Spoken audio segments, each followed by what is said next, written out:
Good afternoon, everyone. My name is Haider Witwit. I'm a solutions architect with worldwide public sector.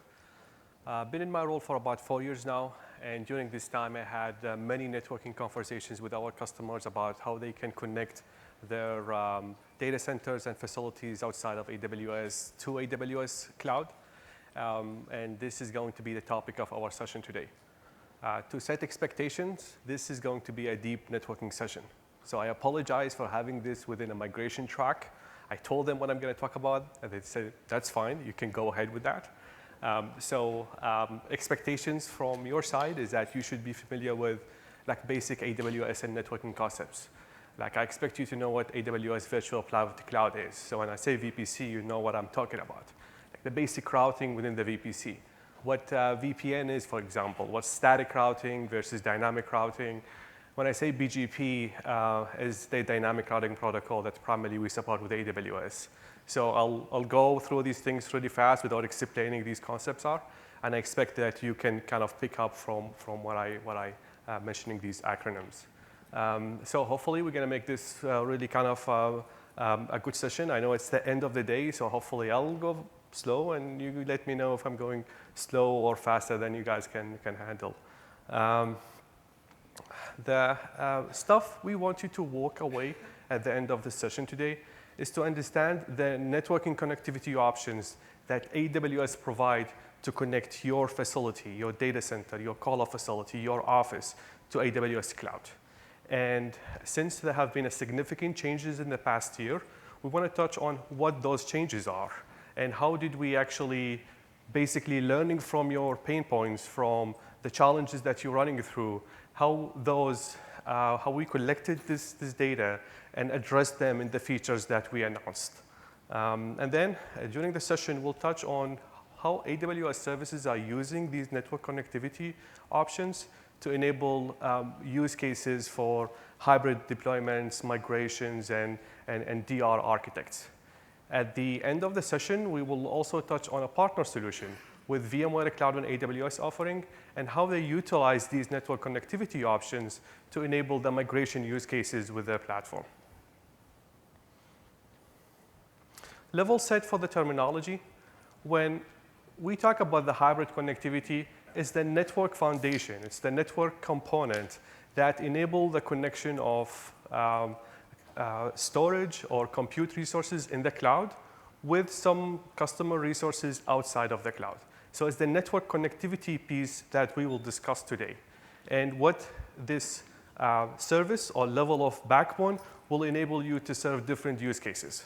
For example, one use case could be customers who use the cloud as the reliable backup sites. So they use the network foundation that they will provision to back up their applications or archive their data or their databases in a reliable storage in the cloud. In this case, the example is S3. Or other customers could be using that cloud as their DR site. So they need to build in that network foundation and use it for data replication because based on the recovery point objectives of their DR plan, they need to kind of maintain a minimum lag between primary and secondary sites, which is where the networking components comes really kind of key to enable that foundation for the replication. Other use cases could be around migration, where customers build this network foundation first and then start to use it to migrate the data over to the cloud. Some customers decide to go with the transformation process once the data is there to utilize the native connectivity of the cloud. Other customers now have the options to actually take the data and move it as is without going through the transformation process, which is what we will discuss today with the VMware Cloud and AWS offering. So both options basically are there available to the customer.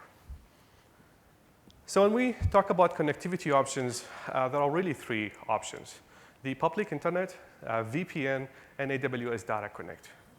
The first one with public internet is really straightforward. You can have public addresses for your resources on premises.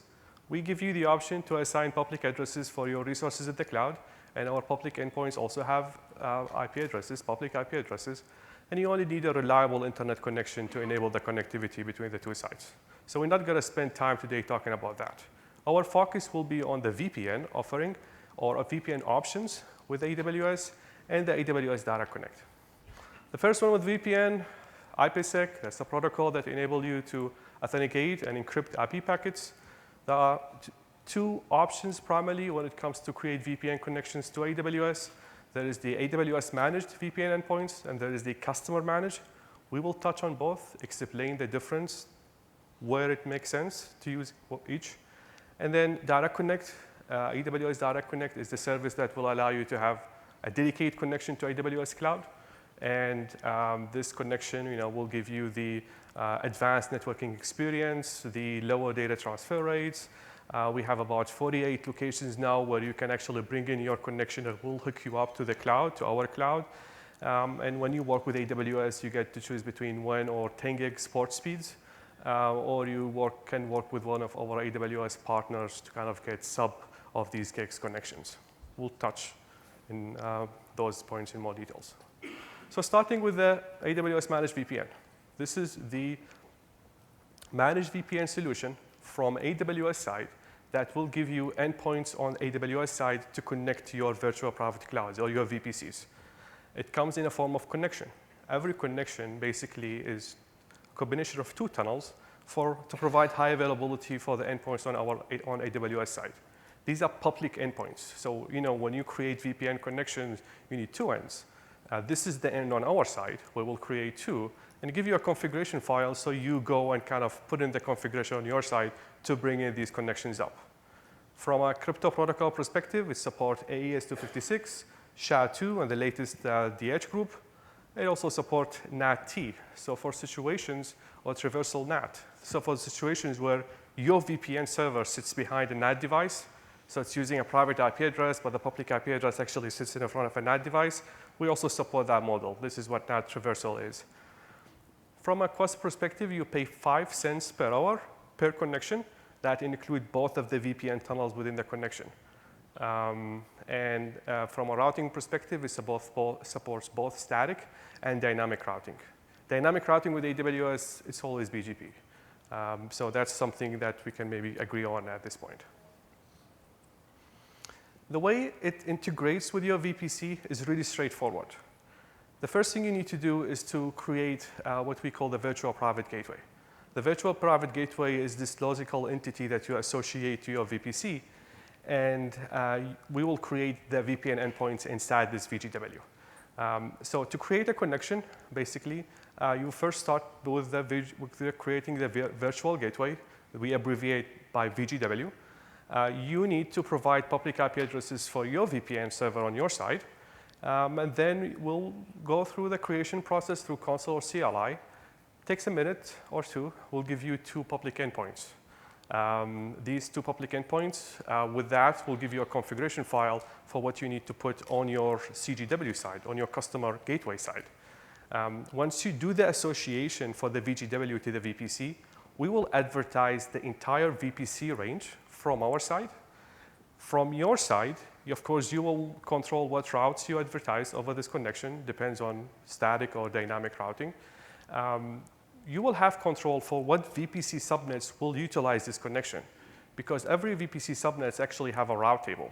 And within the route table, you can go, in the case of BGP, you check a box, you say, I want to propagate routes from VGW. And what route propagation here is basically what is learned by BGP to be re-advertised to the route table associated to the subnet. In the case of static, you'll have to go and put in these entries manually, and of course, maintain them manually. So the recommendations here is always go with BGP unless if you have to go with static. So with this model right now, you see that we have taken care of the high availability from our side of the connection, but there is still a single point of failure on your side. You still have one router on your side. So of course, when we address high availability, the recommendations is always you need to have 2 of everything to make sure that a single failure of a device is not going to bring the connection down. So our recommendation in this case, bring another customer gateway, create another connection. We'll give you 2 more public endpoints. Those will be within the same VGW, and that's pretty much it. That's taken care of for you. So you still have one VGW, you still have one association, and everything in the back end is taken care of by AWS. So that's the first option. You use our managed VPN endpoints. The second option is you bring in your VPN software and run it on EC2. EC2 is the Elastic Compute Cloud, our service that gives you the option to run virtual machines. So you choose the flavor of the virtual machine, and in this case, you can bring in VPN software, either from Marketplace. In this case, you're bringing really the whole instance from Marketplace, our Marketplace, or you can bring an open source VPN, run it over the EC2 machine, and do the configuration by yourself. The model in this case will rely on you to do the heavy lifting. So you will have to configure a separate subnet usually for those VPN servers. Go to the subnets where they need to utilize this VPN endpoint and update the route table to configure that VPN endpoints to be the next gateway to the remote networks when you have on premises. You will be responsible for the performance, the high availability of the endpoints. That will be your responsibility. To discuss the high availability for the model, if you're familiar with AWS, we always say do multi-AZ, multiple availability zone deployments. So in this model, provision another EC2 VPN, put it in a different availability zone, and to complete the redundancy story, also you need to do something similar on the on-premises, so you have two. You fully manage both of these endpoints. So you can choose the routing table that supports, you configure the prioritization, which one of these is active. If you want to do multi-active, active standby, this is going to be something you have to manage. And the options will really depend on what software you use and what it supports. So an important update that we have made last month, May 16, about supporting the private VPN endpoints in GovCloud. What that means is that basically now you can configure the pre-shared keys within these tunnels, and you can configure internal tunnel IP addresses. In addition to that, now VPN endpoints in GovCloud always come up with a unique public IP address. So in the past, that was not the case. In the past, all of the VPN endpoints in GovCloud used to utilize limited number of public addresses, which was creating challenges. So I put this one in here, but I'm going to revisit because any customer in GovCloud who used to create multiple VPNs had run into a lot of challenges. This will resolve them. And I'll explain why this is important in a minute. So putting both of those models side by side, let's discuss where it makes sense. From a simplicity perspective, AWS Managed is really straightforward. You just create the managed endpoints. We'll give you these endpoints. You take the configuration file, you put that on your side, and you have the connection up. Usually, when you go with the customer managed, it's harder to set up because that's your responsibility to manage and configure the VPN software. From a resiliency perspective, it's redundant by design when you choose the AWS VPN. You get the two tunnels. You don't really have to use both of the tunnels. You can bring in one tunnel, and then you have the connection up. However, our recommendations is to utilize both connections because when we do maintenance, there are situations when you need to bring in this endpoint down. So the recommendations is when you utilize both of these connections, we will never do a maintenance on an active connection. We will always fail over. So we route the traffic over the secondary connection to do maintenance on the primary one. And in this case, maintenance operations, you're not going to experience any networking issues during maintenance windows. You'll still be notified during these maintenance windows, but when you utilize both of the connections, you're good. You don't have to do anything on your side. When you go to the customer managed, this will depend. Some of the vendors do active standby and do health checks between them and do a failover when there is a health issue with the primary node. Others run them in a fleet and try to load balance. Other solutions are around using the infrastructure to do a route change when one node is not healthy and it reroute the traffic to the other node. So it's really varies based on the solution. From performance perspective, the AWS Managed give you 1.25 gig throughput per VGW. So this is shared for all of the VPN connections on the VPC level. With the customer managed, you can usually go higher. This will depend on the instance type, size, VPN software capabilities that you choose, and the license that you purchase. Cost, you pay 5 cents per hour flat for the VPN connection from AWS for both of the tunnels. Customer managed, you pay higher usually because now you have to pay for the EC2 instance and you have to pay for the VPN software. From features perspective, AWS Managed give you fixed, predefined set of features. This is what you can do.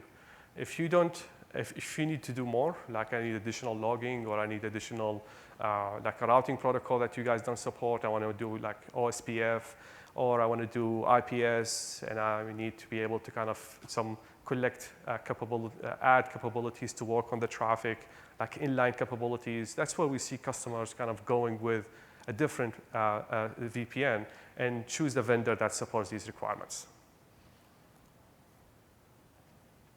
So now that we have talked about VPN, now we can switch to Direct Connect.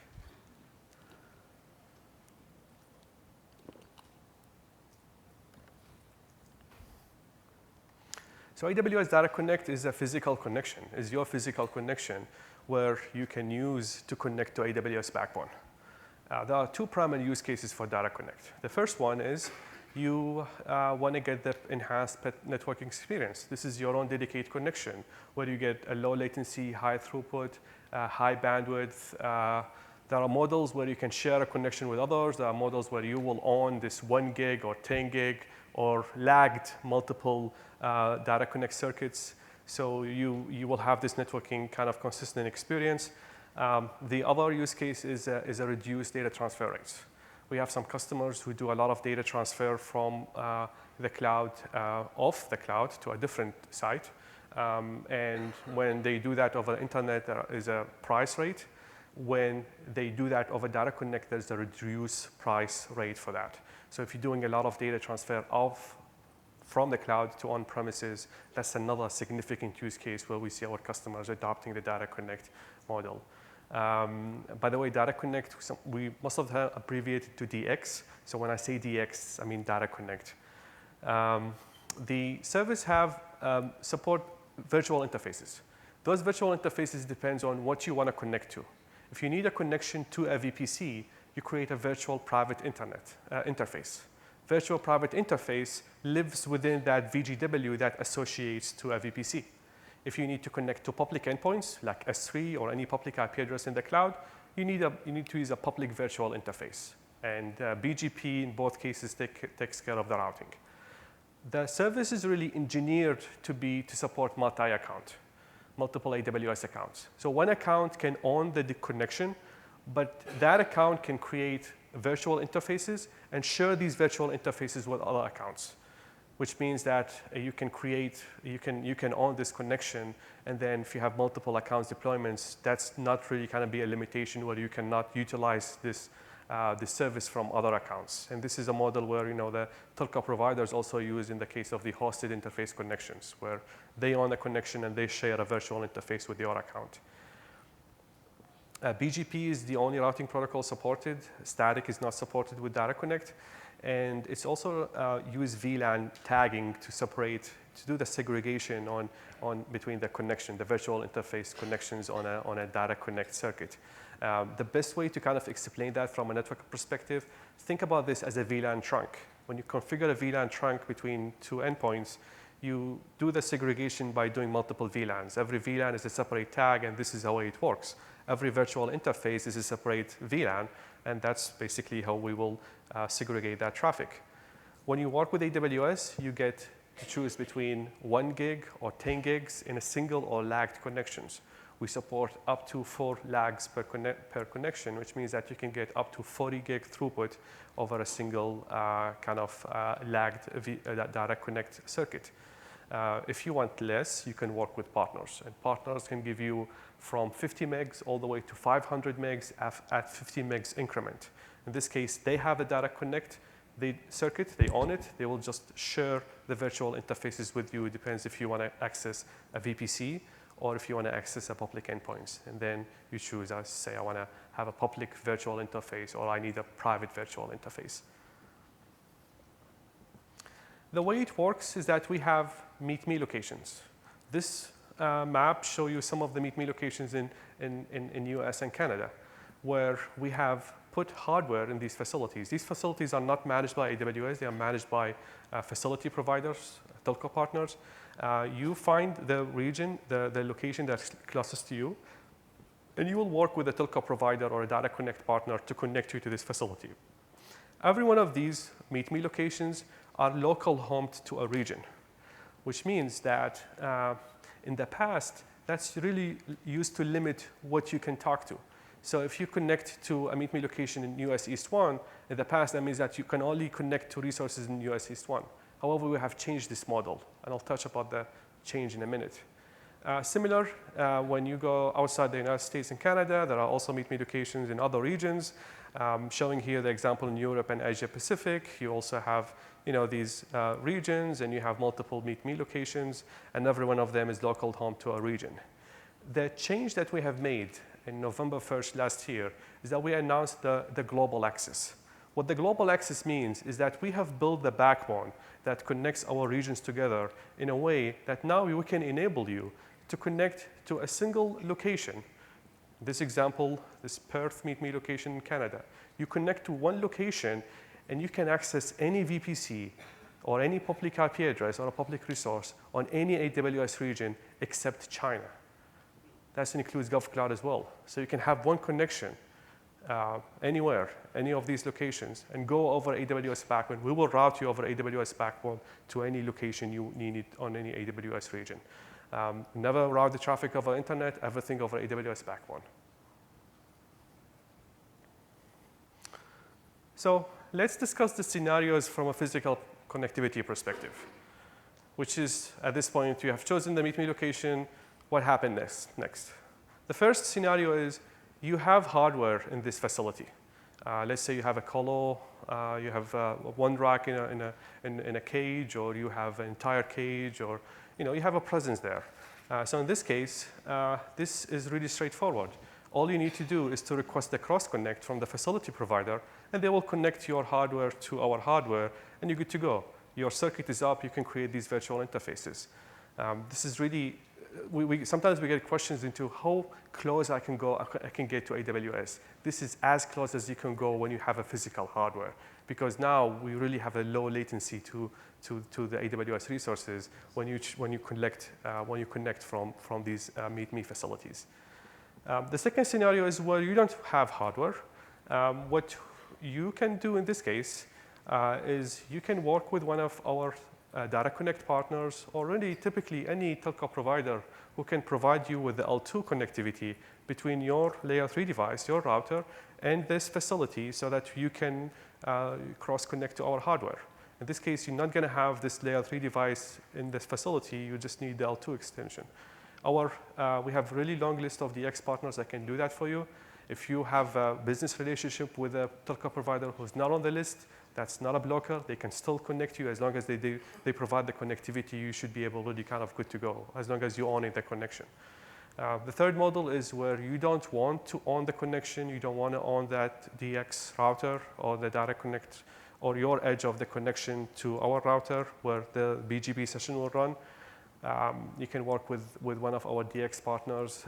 They will give you the virtual interface only, and you'll basically get the connectivity to AWS through that. This model usually, when we see this model, some of those partners or telco providers actually provide the last mile connection to your facility as well. So in case of the MPLS or point-to-point connection, they will take care of all of the routing. So you only, in the case of private VIF, you have the virtual interface you associate to the VPC that you need, and the connectivity. The rest of the connectivity is managed by the partner.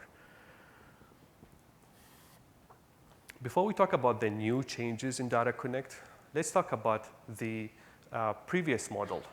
Just to understand what were the challenges, and this is before November 1st last year, just to understand what the challenges were and how we addressed those challenges. The first step usually was you need to choose a Meet Me location that's local to your resources. So let's say I have resources in region A. You need to choose a Meet Me location in region A.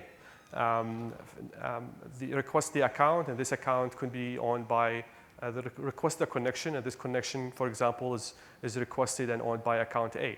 Now I need to connect to VPC 1 in this region. This VPC can be owned by really any account. You create a virtual private interface, you associate to the VGW, you're good to go. I have another VPC, no problem. Create another virtual interface. I need to connect to public resources in this region. You'll need to create a public virtual interface. We will advertise the public ranges of the region. And in the case, if this region was in the United States, We used to advertise the public ranges for the entire continent, the entire United States. If you need, however, let's say I have VPCs in a different region, what can I do? In the past, we used to say create VPN tunnels. And these VPN tunnels, they can be over to the AWS Managed VPN, or they can be to your EC2 VPN. It's up to you. With the public VIF model, however, since these VPN endpoints create public IP addresses, and those public IP addresses will be advertised as part of the public range with public VIF, you can route these VPN connections over AWS backbone when you have public virtual interface. This is, of course, for the optimized performance. The issues here is, you have this one-to-one relationship. Every time you want to talk to a VPC or connect to a VPC, you need to create a VIF. And there is a limit for the number of virtual interfaces you can create per connection. And that limit is 50.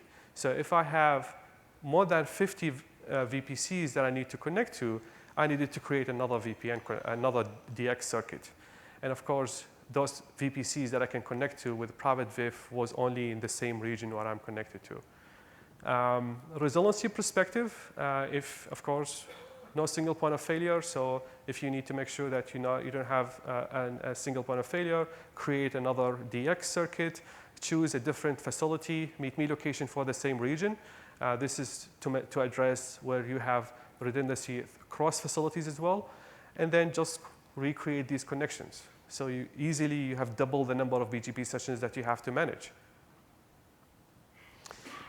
One of the solutions that we've used to provide for our customers who kind of hit that limit of the 50 VPCs, but they don't want to provision another DX circuit, was we direct them to use the transit VPC approach. So transit VPC approach, for the ones who are not familiar with the concept, really works by creating a separate VPC. This is going to be your transit VPC. Create a private virtual interface to the VPC. Launch EC2 VPNs inside that VPC. And then start to create VPN tunnels to the VPCs that you actually want to connect to. These tunnels, once you establish these tunnels, you'll start to learn the routes from these spoke VPCs. And that EC2 VPN will, maybe I need to use a pointer here. And that EC2 VPN here will really learn all of the routes for these VPCs. Next step is create another tunnel so that EC2 VPN will advertise the routes back to your own premises. A little bit complex, but it works. It actually provided connectivity for two models. With this model, you have VPC to VPC connectivity, and you have VPC to on-premises connectivity, the east-west traffic as well. GovCloud, however, had a challenge. And the challenge in GovCloud, remember when I said GovCloud before May 16 or 15 used to use the same public IP addresses for all of the endpoints? There is a rule with VPN where you cannot have two VPN connections between the same two endpoints. If you try to do that, you will get an error say, hey, I already have a VPN connection to this endpoint. So in this case, in the case of GovCloud, let's say I have a public endpoint for my EC2 VPN. When I create VPN connections in GovCloud, I used to have the same public addresses. So that means that I cannot create more than, have one tunnel, second tunnel, I need to use a different public IP address.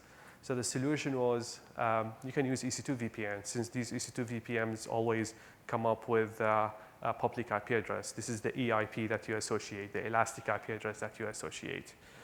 However, revisiting to the announcement that we made, now with this announcement, every public endpoints in GovCloud, every VPN endpoints in GovCloud now use a public IP address, a unique public IP address. So this issue is no longer there. Another challenge that customers used to run into is that when there is a two kind of level of addressing with VPN. There is the addressing on the endpoints itself, the public endpoints, and there is an internal address for the tunnel. This is the local address, usually 169.254.254. Something. So when you create tunnels across VPCs, we don't check if those ranges overlap. So once you start to create more of those tunnels, you will start to hit into these overlapped ranges. And the solution was delete and recreate. So those are random. You start to kind of do this trial and error until you get into non-overlapped ranges. So the fix here is really simple. We give you the option to kind of assign or control the public addresses you assign to these internal IP addresses. So that issue is also kind of addressed. So a lot of interesting updates for customers who really, for VPN customers, for GovCloud customers who created a lot of VPNs, this was a real pain. The good news is that it's no longer there. So now that we're talking about the new story, let's talk about the Direct Connect gateway. We call short by DX gateway. DX gateway is really cool. This new routing capability works across regions. So it's a distributed kind of routing instance that you own, and it's there with every region that you have, every region that basically that you have access from your account. And in this case, that's also counting GovCloud. The way this works is that when you create a private virtual interface, you associate that to the DX gateway, and then you associate the DX gateway to up to 10 VGWs in the same region or across regions. So what that means is that we have addressed two of the primary challenges. Challenge number one, this one-to-one relationship is now 1-to-10 relationship. So in the past, you used to be able to connect up to 50 VPCs per data connection. Now you can connect up to 500 VPCs in with a single data connection. And it works across regions, which means that if you have a data connection now to US East 1, you can actually go and create data connect gateway and associate that to a VPC in GovCloud, which is really cool. That's really cool. No longer you no longer need to do VPN connections to connect to VPCs in different regions. Resiliency, how it works in the new model. You create another DX connection, same region, different region, not a big deal. You create another VIF to the same DGW, and that's it. The total number of BGP sessions that you have to manage in this case is 2, while with the other model, you saw how crazy it looked. Now let's talk about the stuff that you can do with Data Connect Gateway, because there are some caveats. First thing, so what you can do, you can, all of the DX gateway today supports single account only, meaning the private virtual interface, the DX gateway, and the VPC or VGW have to be owned by the same account. Again, the private virtual interface, the DX gateway, and the VPC all have to be owned by the same account. If you have VPCs owned by different accounts, the solution is Data Connect as a service still support multi-accounts. So to do that, just create another virtual interface, associate that virtual interface to another DX gateway, and then associate this DX gateway to those accounts. It's kind of workaround. We're working on this. But right now, the solution is you can use the flexibility of the DX service to support connectivity to multiple VPCs owned by different accounts. From routing perspective, this is east to west. So the goal here, or the connectivity here, is that your VPC 1 in this example, can talk to on-premises. The third thing that I mentioned is GovCloud. Now GovCloud is really supported with this model. When you create a DX gateway from the standard account, from a normal account, if this account is linked to a GovCloud account, that GovCloud account will also have a kind of copy of this DX gateway. And you can do association from this DX gateway in GovCloud. Here's what you cannot do with DX gateway today. You cannot use it for VPC to VPC traffic. That's not supported model. If you need VPC to VPC traffic, use VPC peering. Especially now that we have not just support VPC peering within the region, we support VPC peering across regions as well. You cannot use it also to bridge connections to on-premises. So let's say these two different DX connections can be going to two different data centers, not necessarily the same data center. You cannot use it to bridge these connections together. Also, you cannot use it to associate to VPN connections, like our AWS Managed VPN. You cannot associate that to DX gateway and expect to route the traffic from there. Now let's touch on some of the resiliency scenarios where you as a customer have multiple facilities, multiple data centers, and each one of these data centers have their own connection to AWS. However, these data centers are connected in somehow. It could be point-to-point connection, it could be part of MPLS connection. That's really common with a lot of customers who have enterprise, multiple data centers, and every one of these data centers has its own connection to the region, to GovCloud, to AWS. So in this case, there are two approaches. The first approach is when you have it in the private private VIF. With private VIF, in this case, typically what you need is every one of those connections to have its own direct advertisement to AWS.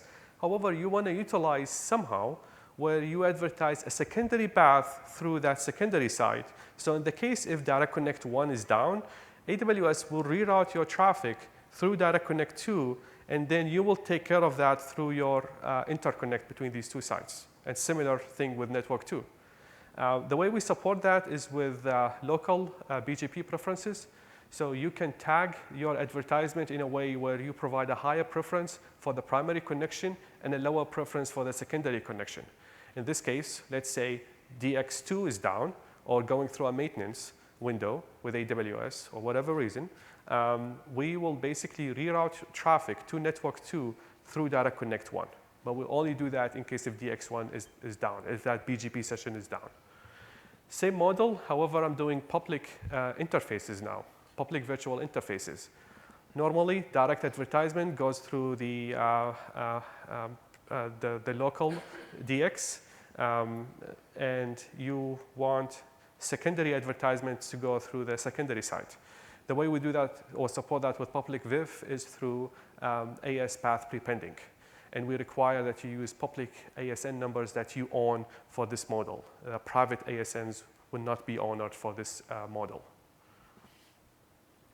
With the global access, however, there are some challenges. Remember when I mentioned that now you can access to any public endpoints when you connect to AWS, any Meet Me location? What that means is that we will advertise all of these net ranges to your site, and you will basically get really kind of a large size of BGP advertisement on your side.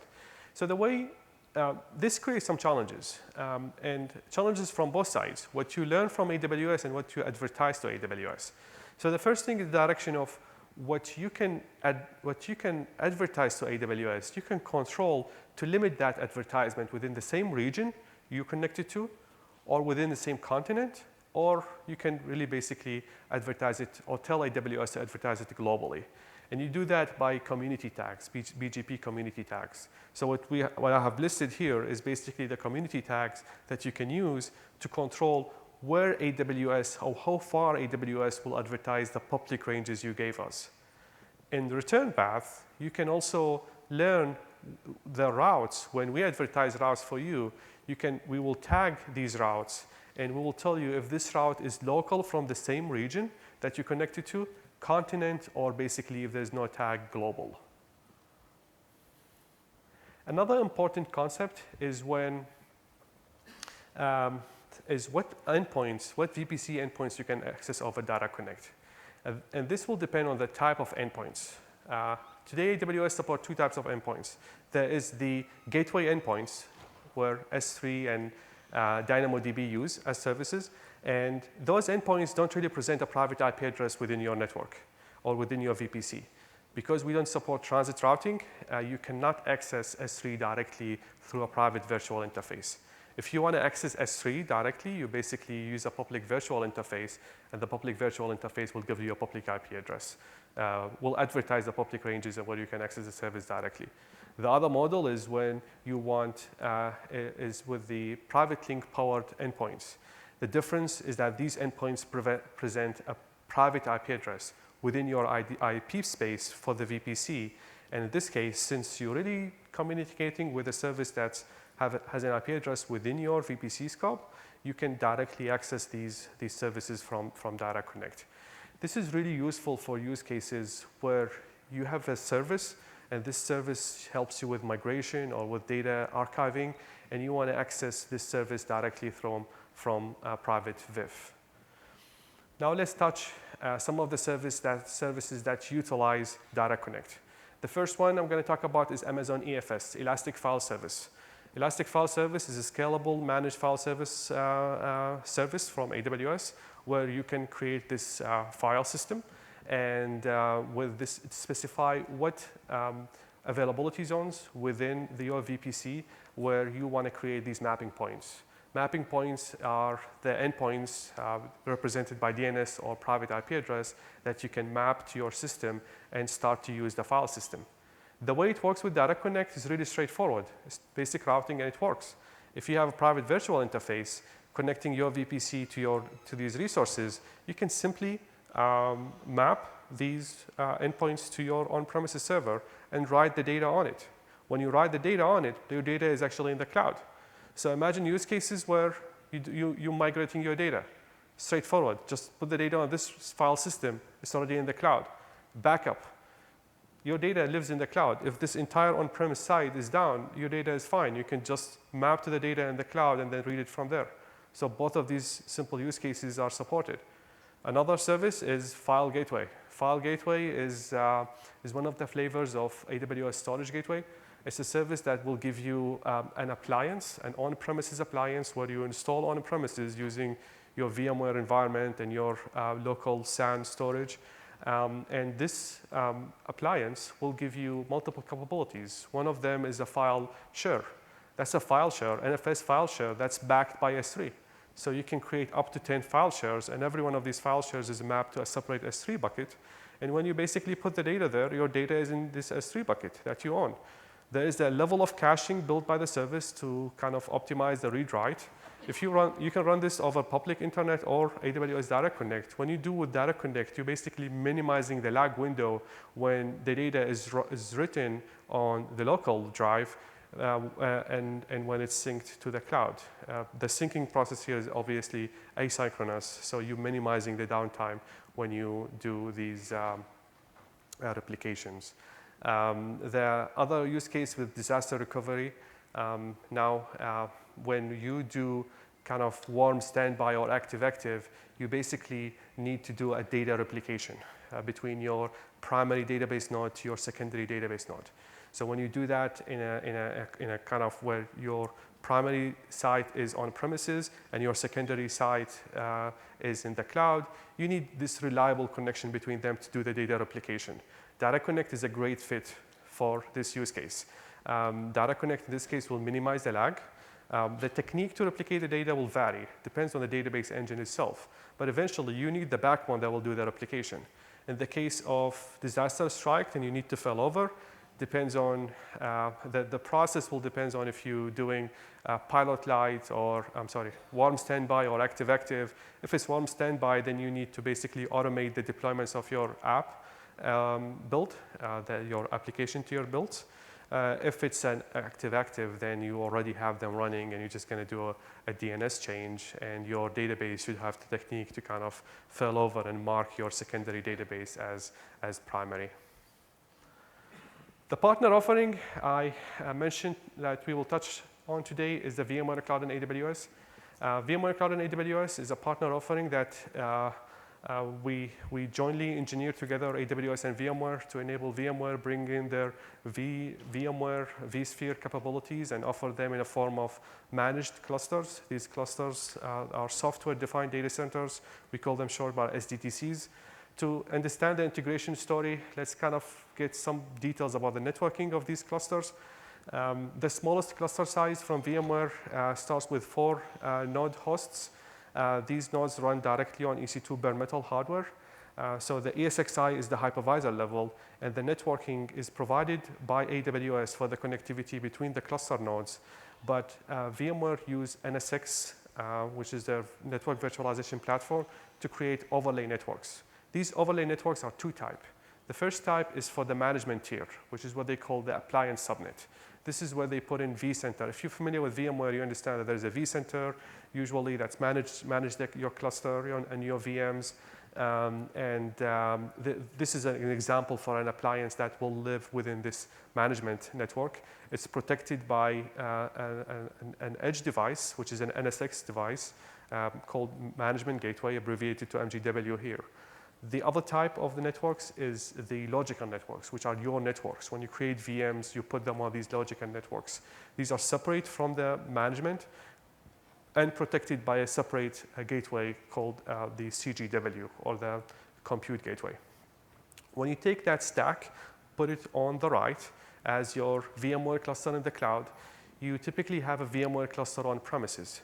The goal here is I want to enable vMotion, which is something a lot of people didn't really see as realistic, to take your machine on premises and vMotion it to the cloud. And with vMotion, this is the live vMotion, where your machine actually running and connected and serving traffic. You take it and run it to move it to a different site with minimum to no network downtime. If you want to see that, I'm going to do a live demo tomorrow at 10 a.m. with a VMware session that we're having. So the topic here is how VMware use Direct Connect to enable vMotion to the cloud. And there are 3 requirements that VMware put in place to enable to support vMotion. First one is basically they said you need the 2 VM kernel networks to talk. So the vMotion network on premises with the vMotion network on the cloud. And the best way to support that with Direct Connect is private virtual interface. Since this is a part of the underlay, your EC2 networking, private virtual interface will advertise these routes for you. So that's the first requirement. Second requirement is that you need the 2 vCenters to talk to each other. Since vCenter is part of the overlay network protected by the management gateway, you need a VPN tunnel for that traffic. And that management gateway actually utilizes a public IP address from our space, meaning public virtual interface will advertise that traffic. So your VPN tunnel to the management gateway will run over AWS backbone. Third requirement is you need an L2. You need to create an L2 stretch. For that, you need an L2 VPN between your management, between an NSX edge on premises and your compute gateway in the cloud. Again, public IP addresses route the traffic over public VIF. Once you basically have all of these tunnels and private VIF in place, you can start to do vMotion. Today, really, VMware only supports vMotion when you have Direct Connect. And this is primarily because there is a requirement, network requirement for persistent bandwidth of at least 350 megs and no more than 150 millisecond latency. And what they have seen through their practice and kind of testing is that this is something that's really hard to achieve when you do stuff over internet or when you build tunnels over internet. So this is really what is supported today. And again, we're going to do a live vMotion demo tomorrow using exactly the same setup that you're looking at. I hope this was an informative session. Thank you very much for your time. I know this is the end of the day. I'll be happy to take questions of the stage. And I'm really interested in your feedback in the mobile app. Thank you very much.